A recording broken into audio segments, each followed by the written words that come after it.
Audio Jungle.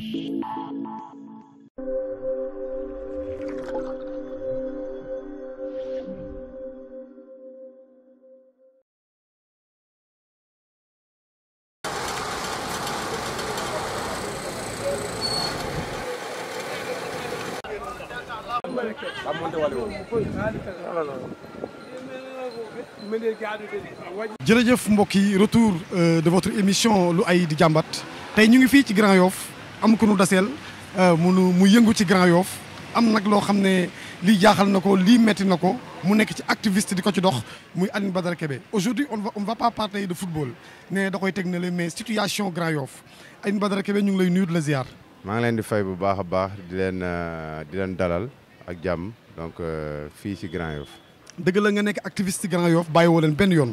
tey jii nga gis nii Grand Yoff mel mu doy waar bari fee yëpp yu bari yu fi am ci taw bi. tey naka nga ko gisee. waaw di ko naxarlu rek parce que tey mun naa ni Sénégal bi yëpp la sax mun naa ni banlieue bi yëpp la mun naa ni quartier populaire yëpp la donc mu nekk loo xamante ni ñi ngi koy naxarlu di ko ñaawlu. di masaw famille yi nga xamante ni ñoo ñàkk seeni doom. di jaale Sénégal yëpp di jaale rawatina Grand Yoff gii ma dëkk di jaale suñu doom ji nga xamante ni daanaka ñaari atam sax matul mu gaañu ci mbënd mi donc ñu koy jaale ay waajuram bu baax a baax. donc voilà. tey ñu ngi feggoo ko Brioche Dorée bu Grand Yoff. nga gis buntu bi. ak na mu mel. tey jii ban jàngat nga ci am. bon jàngat bi moom laay wax rek mooy assainissement bi. donc problème mu Grand Yoff problème majeur bi assainissement bi la. donc tey bu ma déggee la dernière fois rek le maire de Grand Yoff Pape Madiop Diop ma koy nuyu de passage moom li muy ñaawlu mooy état bi jàppale wuñ ko ci assainissement bi parce que maire opposant la. et que tamit population bi tamit ñu ngi wax ni moom taxawaayam war na gën a mën a buñ la jàppalewul sax war nga mën a dem wuti booleeg li fi nekk. donc je pense que Grand Yoff dafa nekk loo xamante ni. kenn war ko bàyyi ginnaaw parce que Grand Yoff war nañ dépasser sax commune mën na nekk ville parce que fu 500000 nit di yeewoo macha allah dafa rëy. te assainissement bi yàgg na depuis ñun bi ñu juddoowul ba léegi Grand Yoff nii la mës a mel. donc loolu mu nekk lu ñu naxarlu lu ñu ñaawlu lool en tant que doomu Grand Yoff mun naa ni fépp foo dem ci quartier Grand Yoff yi rek am na foo xamante ni parce que ndox yi nga xamante ni day jugee ci kaw côté. Sicap Foire beeg côté Foire côté Liberté 6 côté yëpp Sacré-Cœur lépp Grand Yoff lay wàcc si parce que Grand Yoff descente la donc ndox moom buy wàcc ci ab dëkk te dëkk boobu jàppale wuñ leen day metti torop si waa dëkk bi donc loolu moo tax Grand Yoff demee nii. tey ji sa wàll nekkul rek nga am sa koom-koom def ko ci Grand Yoff mais tamit dinaa laajaat ci jàngat tey ay autorités ñoo jiite fii. am na maire. am na lu ne. tey jii maanaam lan moo tax Grand Yoff yàgg ci lii te mënul deñ.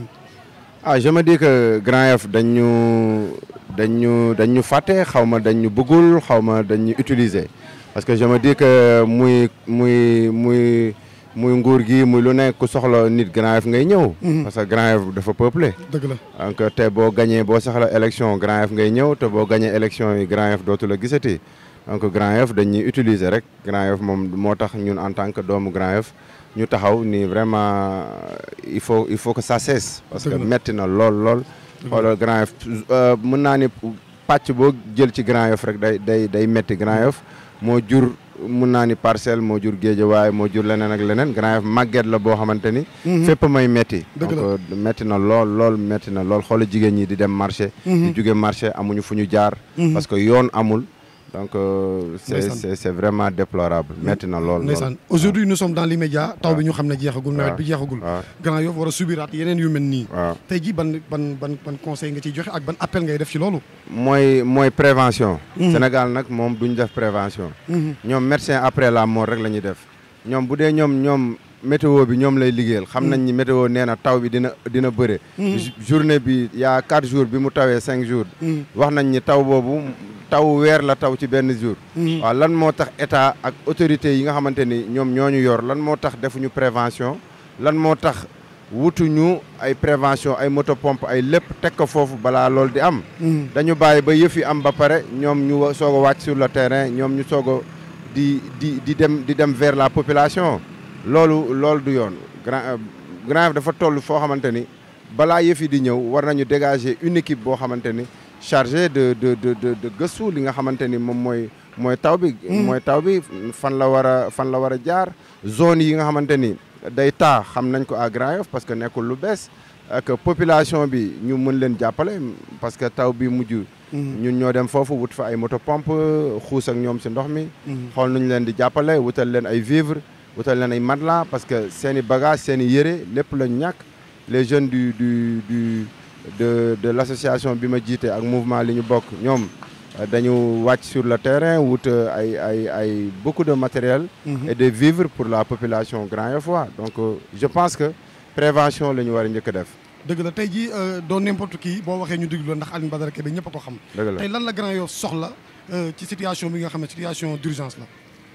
situation d'urgence bi mooy agir. donc agir am na nit moom fooy toll sa àdduna donc buñ la jiitalee il faut agir voilà il faut compatir d'accord mais il faut agir mooy lan il faut mettre des plans d'urgence plan d'urgence nag ci ndox.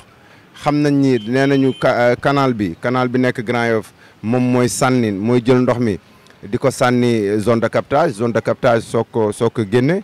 et je me dis que ni war nañu góorgóorlu ba à Grand Yoff secteur bu ne sa ndox yam fa nga dëkk. parce que suñu bëggee bàyyi ndox mi yëpp di songu canalu Grand Yoff fees bay dugg ci kër yi. canalu Grand Yoff songu zone de captage ba du am fu mu jaar. yoon yi muy jaar yëpp du mën a nekk donc fu mu jaar day yàq day def ay dégâts il faut que ñu fexe ba ndox mi ne jugee Scat Urbam di jugee Sacré-Cœur des Sacré-Cœur ndox mi jugee Liberté 6 des Liberté 6 loolu nag étude de travail la loolu nag ay canalisation la ñu war a def. yoo xamante ni ndox ku si ne sa ndox dafay yem fi nga dëkk. mais ndox yëpp mënuñu ndoxu ñi ñu jege ñëpp mënuñu ñëw biir Grand Yoff. Grand Yoff mën ko attan loolu mooy problème bi donc quand j'ai entendu monsieur Cheikh Bakhoum ADE wax ni ñoom def nañ ci 5 milliards def nañ lii def nañ la je me dis mais 5 milliards yi fan la jaar wala naan Grand Yoff ndox taawatul je me dis que ñii dañuy yàpp sax population bi quoi parce que am na loo xamante ni boo koy wax ci dëkk da nga yàpp ña fa dëkk parce que nit ñi à l'heure où on parle am na ñoo xamante ni ndox yi ñu ngi des seen kër ba léegi am na ñoo xamante ni perte nañu lépp lu ñu amoon dañu tumuranke donc yow boo fa ñëwee le lendemain taxaw gis nit ñi di ŋàcc yori moto pompe nga ne ndox desatul à Grand Yoff c'est vraiment déplorable voilà. li ngay def nii bokk ci yërmande parce que tu es à l'aise macha allah mais taxul nga toog. tey jii bu la autorités yi invité woon. donte sax taxawoo pour wër loolu. lan nga leen njëkk a digal ci situation d'urgence bi parce que métti na. mooy ñu am plus de yërmande quoi. nekk ay patriotes quand même xam ne ñoom gënuñu Sénégalais yi. dañ leen tànn parmi 16 millions de Sénégalais. ni leen yéen a ñu jiite. ñooñ ji ñu jiite nañu xam ni dañuy am ay comptes yu ñuy rendre. buñ koy rendrul fii dañu ko rendre yàlla suñu borom. nañu yërëm nit ñi nañu jaamu yàlla ci nit ñi. parce que métti na localité boo xamante ni Sénégal en miniature la en 2020 Grand Yoff di continuer di dund lii xool leen fi ngeen taxaw. nii la mel tout le temps. waxuma la ndoxu taw les gens ils parlent de corona mais ndoxu fosse bi moo raw corona. bien sûr Grand Yoff loolu lay dund tous les jours parce que amul assainissement amu ko donc ndoxu fosse yi ndoxu douche yi moom la Grand Yoff di dund tous les jours parce que caniveaux yi dañ koy ubbi parce que amuñu canalisation amuñu assainissement à Grand Yoff amuñu ko ça a toujours été comme ça Grand Yoff nii kër gu nekk. boo fóotee da ngay jël sa ndox tuur si mbedd mi Grand Yoff ndox mi day ball tous les jours ci kër yi parce que Grand Yoff kër yi moo jiitu tali yi donc kër yooyu yu bëre dafa suufee kër yi suufe yi dafa mel ni souterrain souterrain yooyu parce que kër yi bañ leen tabaxee yàgg na donc tali yi après la ñëw donc tey jii ñooñu bu ñu amul canalisation dañuy sonn ci loolu la ñuy dund ci xuus la ñuy dund ci te loolu yàgg na ëpp na 50 ans te loolu mun naa ne ñoom ñëpp xam nañ ko man je pense que il faut que ñu yërëm population bi yërmande ji moo des ci la population ak liggéey bu ñu la falee c'est pour nga liggéey bu ñu la falee c'est pas pour munuma nit ki bu ñu la joxee nombal tànk da ngay war a am compétence il faut avoir des partenaires il faut aller trouver des investisseurs Sénégal loolu la ñuy dund dañuy dem lépp xaalis ci biti leb 100 milliards ou autre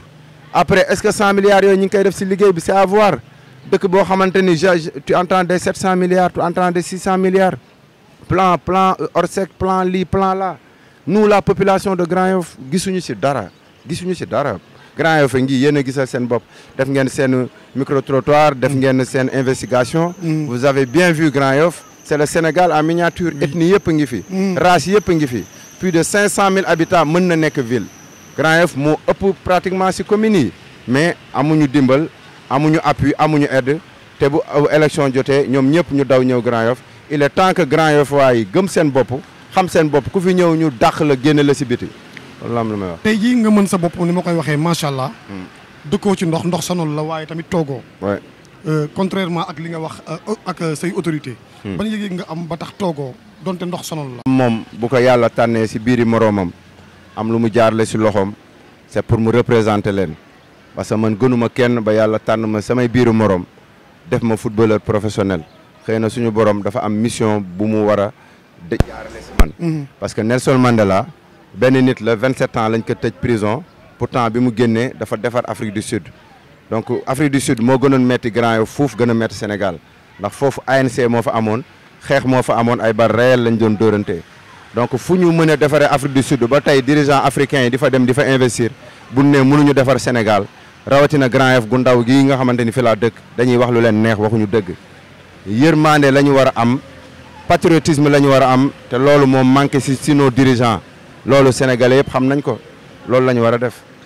dëgg tey jii ma gis ci say biir wax ngay jooy li waral tey jii mënoo nekk un citoyen ordinaire ba pare def ko. donte boo ko mënee.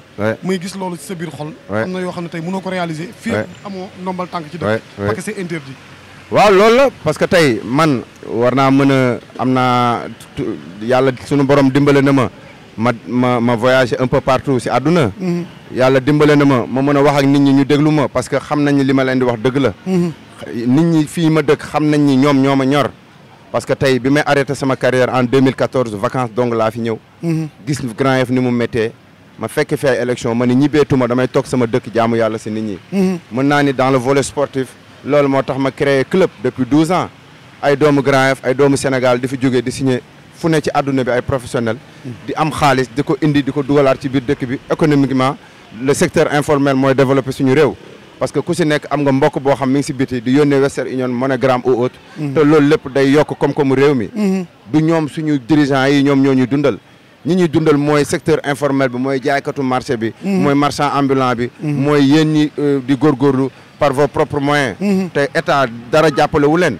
te pourtant dafa am xaalis yoo xam ñoom dañ koy teg ni dañuy jàppale les jeunes entrepreneurs wala dañuy lii wala dañuy la mais duñ ko gis du dëgg donc loolu moo tax ni mënuñu seetaan.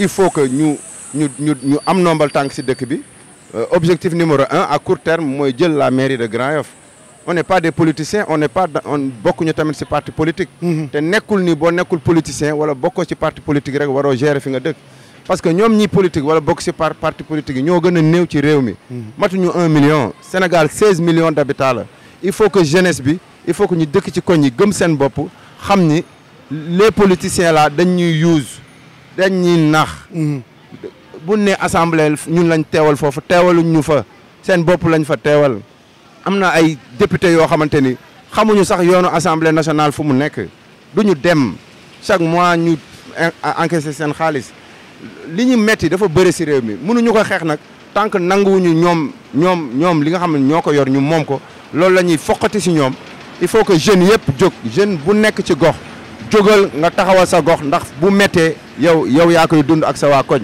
su méttee yéen a koy nit ñi ñoo koy dund ak seen waa koñ yi il est temps que ñoom ñi dund ci biir koñ bi ñu votel seen bopp dëgg la pourquoi ñu war a votel un politicien wala un parti politique fépp fu maire Grand Yoff jaar war a jaar na fa ku mu war a defal na ko ba toog lan nga ci namm loolu devoir la rek parce que tey man doom laa quoi sinistré 2012 8 ans la mooy mbënd mu metti mi Grand Yoff fii la fekk nit ñi vacances laa ñëwoon mais dama ci taxaw 1 mois logé plus de 500 personnes ñu leen di jox ndekki añ reer sama nijaay ma ne Badara demal nga liggéey sa liggéey dans la vie il faut laisser quelque chose pour faire autre chose donc mun nañ ni lii si kàttanu yàlla yàgg nañ si donc le maire de Grand Yoff dañ koy jàppale si liggéey bi xëy na liggéey bi bëri na trop si moom muy Madiop Diop c'est un frère parce que Khalifa Sall suñu papa la voilà nit nag mënoo am sa waajur nga ni tey sa waajur la suba du sa waajur mais loolu lépp teewul que on a le droit d'avoir des ambitions voilà on a des ambitions pour prendre la mairie même si Madiop c'est notre frère même si Khalifa c'est notre père def nañ fi dara certes ñoom mais ñun dañu bëgg jël mairie Grand Yoff liggéey ko c'est tout am nañu compétence bi am nañu yaakaar bi am nañu yéene bi ay sénégalais lañu ay doomu Grand Yoff lañu ñun ñoo koy liggéey suñu bopp du ñuy jógee si biti tey am ndombal tànk parce que président de la république jox na leen ndombal tànk x ou y ñu yeewu ñu ni ñoom ñoo ñuy jiite Grand Yoff ku xamul Grand Yoff délimitation Grand Yoff ku xamul les quartiers de Grand Yoff ku duggul ku xuusul si Grand Yoff kooku naka ngay defaree Grand Yoff koo xamante ni bañ la falulee mosoo ñu defal dara ñu fal la nga ñuy jàppale buñ la follee dootu ñu la gisati loolu mooy politicien. ok tey jii lan ngay wax jeune Grand Yoff yi parce que côté Talibou Dabo ginnaaw Brioche Dorée bi police ba lépp sax mala sax boo ko fa tegoon du fa nangoo dëkk. lan ngay wax jeune Grand Yoff yi nga xam ne dañoo nar a démissionné loolu ñu dig. ñi nar a démissionné mbéjub kanam borom moo koy fajal boppam. il faut pas que la jeunesse démissionne su jeunesse bi démissionné mais l'avenir d'un pays c'est la jeunesse. ay jeunesse bi bu démissionné fan lañ jëm. waaw man damay dellu Europe bi ma nekkoon toog foofu kii dem jaar ni kii jaar ni non nañu jël li ñu moom dëkk bu ne ña fa dëkk ñoo ko war a téyel seen bopp la jeunesse li ma leen di wax mooy ñu gëm seen bopp gëm yàlla fii yàlla moo fi nekk yàlla ñëpp la fi nekkal soo góorgóorloo yàlla jàppale la li ñuy lekk suñu kër yi du politiciens yi ñoo ñu ko jox wala parti politique yi saaku ceeb du durer une semaine si kër ñoo ko moom parce que avant ñu leen di fal musuñu ko joxe biye màkk leneen ak leneen ñuy toog di gërëm nit ñi ci télé bi du seen xaalis koo fi gis ñu fal ko ñoom ñëpp avant ñu leen di fal lañ nekkoon ñun li ñuy joxe ñun dañ ko liggéey bitim réew lañ ko liggéey pourtant dañ ko indi ci suñu réew ñoom li ñu liggéey anamu koo ci gis mi ngi ay immeuble koo ci gis mi ngi alal bu dul jeex ñu bàyyi la jeunesse comme ça jeunesse bi dañuy décourager parce que ils ont vu que les politiciens maintenant nag il faut que société civile des citoyens lambda ngeen taxaw gérer seen gox te loolu mooy suñu devoir te loolu mooy suñu ay tànk tey jii li ñuy tëjee rek moom mooy def nga Europe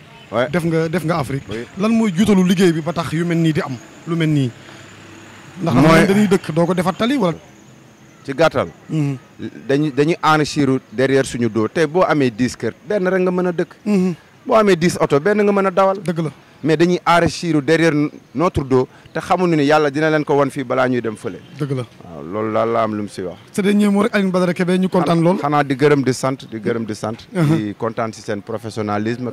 comme d'habitude rek. di leen ñaanal yàlla fépp fu ngeen bëgg yegg yàlla yeggal leen fa. amiin amiin di ñaanal Sénégal. di ñaanal Grand Yoff di masawu encore une fois famille yi. di masawu waa Kër Massar waa am na ñoo xamante ne ay gaal la ñuy jël. donc c'est déplorable. dëgg la dëgg la ba pare boo jugee bu ñu jugee bu affaire yi kiiwee rek ay préfet ñëw. wala ay député ñëw wala ay kii toog moo tax population yi dañuy siisu. dañuy mer naan leen génn leen fii xamuñu leen. c'est normal wala ngeen taxaw bëgg di def ay rapport di wax ay président de la république non gérer nañ problème bi gérer wu leen dara. population bi ñoo koy gérer seen bopp nit ñi ñooy dugg ci kër yi di ŋàcc di jàppale seen i dëkkandoo c'est pas à eux li ma leen di wax mooy ñu gën a góorgóorlu gën a gëm seen bopp te gox bu ne ña fa dëkk ñu nangu affaire yi si loxo politiciens yi ndax population bi jëlee ko seen bopp jërëjëf Zico maa ngi nii fii ci ginnaaw Brioche Dorée bu Grand Yoff taxaw ak kenn ci population bu Grand Yoff soxna si maa ngi lay nuyu di la ziar maa ngi lay fay micro bi maa ngi lay fay tey jii nga dëkk Grand Yoff ñu nekk situation d'urgence ñu gis taw bi def lu doy waar nan nga jàngatee loolu ak tamit lan mooy problème mu Grand Yoff problème Grand Yoff mu ngi ñun sonn nañ jaaxle nañ kër yi boo duggee doo xam lu muy ni xoolal Brioche Dorée bi boo ne Grand Yoff nga dëkk sa kenn du la respecté ndax salte ñun daal dañoo bëgg Badara ñëw jàppale ñu waaw loolu lañ gis daal tey lan nga ñu mën a wax ci Badara waaw wax dëgg yàlla Badara borom baax la dafa bàyyi yitteem lépp ñëw pour jóg jàppale Grand Yoff ñun tamit dañ koy jàppale te yàlla tax xooluñu si moom dara ndax commencé na liggéey bi. liggéey boobu kan nga ciy woo yaa ngi jàkkaarloog am waa téléspectateur Ami TV kan nga ciy woo sa yenn xarit. waaw maa ngi woo sama xarit yëpp daal waa Grand Yoff waa HLM Grand Yoff waa Arafat yëpp ñu ñëw jàppale ko. dëgg la ñun daal ñooy ginnaaw Badara. dëgg la jërëjëf soxna si jërëjëf merci beaucoup. merci. ni toog ak benn soxna bu nekk fii ci marché bi soxna si ñu ngi lay nuyu di la ziar. waaw maa leen koy delloo di leen ziar bu wér. tur bi naka la sant maa ngi tudd Kumba Ndiaye. yaakaar naa da nga yor place fii wala nga fi jaayee wala. damaa yor sama table fii di jaay. tey jii yan difficulté ngeen di jànkonteel ndax ku gis lu mel nii clients yi mën naa raar. ah doy na waar doy na waar. ndox mi moom bari na macha allah. waaw sonn nañ torop ci rue bi moom. kenn xamul pendant 8 ans man maa ngi fii. mais lii laa fi fekk. dëgg la waaw ndox mi day taa bu ñëwee day dugg ci biir boutique bi yàq bagage yi waaw du ñu mën jaay ñun moom du ñu jaay dañuy toog. xanaa ku ci nekk xam nga ni ci li ngay yëngu ca ngay yóbbu sa kër. boutique bi dafa mel ni melul woon nii waaye da ngeen ko yokk sax melul woon nii dañ ko yokk parce que buñ ko yokkulee ndox mi day dugg ba ci biir. clients yi dafa mel ni tamit dinañ raar parce que fii nii mu mel dafa naqaree ñëw. waaw bu baax sax duñu gis kenn. tey lan ngeen bëggoon nag ñu jàppale leen ci. waaw ñu jàppale ñu ci tali bi daal. moom bëgg nañ bu baax ñu jàppale buñ tamit ñu nit suñu doole ñu nit. dañ ne woon sax dañuy dugg ci magasin yi ku ci nekk soo mënee def dara nga def dara pour ñu mën a dem toog ak maire bi wax ak moom pour ñu ne ko ñun kat lii lañ jot a dajale suñu nga xamante suñu propre gré la. pour ñu mën ñu defaral tali bi parce que nii mu mel moom ñaaw na trop 8 ans maa ngi fi. mais nii rek. musul changé. ndeysaan waaw musul changé sama ñaari doom fii lañ juddoo lii rek. ndeysaan waaw buy taw moom dañuy aj suñu table. dëgg la waaw du ñu dem man démb ba léegi maa ngi nii ñaar dërëm encaissé wu ma ko. ndeysaan waaw ndeysaan metti na torop te si lii laa yaakaar yor samay njaboot. maire bi daal franchement parler war na génn waxateeg askan bi ñu gis ko parce que ñun man mënuma wax ci moom dara parce que gisuma lu mu def ci moom def fii. waaw dëgg la franchement parce que nit tamit boo koy gërëm day fekk la nga koy gërëmee mu defal la ko. dëgg la waaw dëgg la mënuñu ko waxal dara parce que lii moom na ci jóg moo gën. dëgg la ñu ngi lay jaajëfal bu baax. waaw kay yal na yàlla saafara seen aajo amiin jërëjëf merci beaucoup. merci. waaw li ñu doole mooy comme Diatta di wax rek. Barra ñun moom la ñu gis quoi moom la ñu xam. Barra 2008 la njëkk a ñëw nekk président ASC def parcours ci nawetaan bu président musul def mënoon na ci am parce que footballeur la.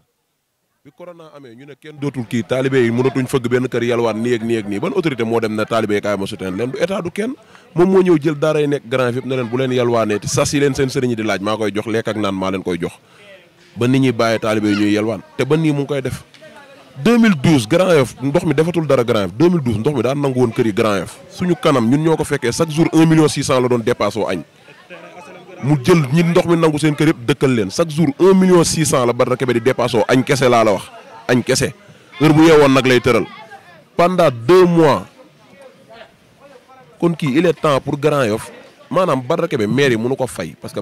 yow dañuy ñëw spécial Badara Kebe ci yow waxtaan ceeg yow ak Diatta. loolu du problème parce que Badara Kebe maire Grand Yoff mënu ko fay parce que moom connaissance am ak lijjanteem mun na koo may lu ëpp liy génnee maire Grand Yoff mais xamal moo tax ñu bëgg mu jël maire Grand Yoff loolu mooy maanaam ñun liñ jàpp ne mun nañ ko defal Badara mu yëg ne population Grand Yoff li may def si ñoom ñu ngi koy sentir mais nekkul dañ koy fal ci maire Grand Yoff pour mu am ndax bu dee lu mu am lay wut nag wax dëgg yàlla mun na daaj gàlleem de mi ngi sant yàlla yee ñun dañu ko xam daf ñu amal njëriñ te ba pare ñun ay sportif lañ nekk Grand Yoff fii nii di am lu nekk mun a dem nañ fépp suñu tànk teg nañ ko ci aéroport yi gën a rëy ci àdduna bi mais tey Badara Kebe il est de temps pour Grand Yoff delloo ko njukkal comme moom am na amour yi nekk maire Grand Yoff ñu jël maire bi jox ko te maire bi ñun ñoo ko moom ku ñu neex moo fay toog maire bi yéen ko moom ku leen neex moo leen fiy toog kontaan nañ trop mobile kii mu nekkoon seen émission lu ay di jàmbat ñu ngi woon fii ci Grand Yoff àndoon ak Aline Badara Kebe mais aujourd'hui on n'a pas parlé de football mais on a parlé d'assainissement d'inondation ndoxu taw bi def lu jéggi dayoo fii ci Grand Yoff Aline Badara Kebe doon ñu dégg ko suñu micro mu wan ñu naka la autorités yi seetaanee Grand Yoff li leen taataanoon ci moom on vous donne rendez-vous à la prochaine fois sur un autre numéro de votre émission lu ay di jàmbat